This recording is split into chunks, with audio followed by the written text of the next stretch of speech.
In this video, we will show you how to measure a tapered bung.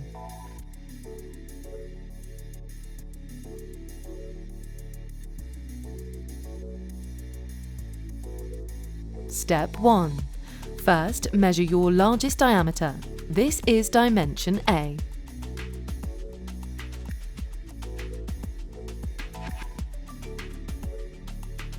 Step 2. Next, measure your smallest diameter.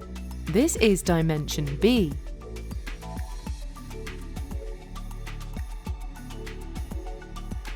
Step 3. Then measure your bung length or height. This is dimension C. You now have the 3 critical dimensions for your tapered bung.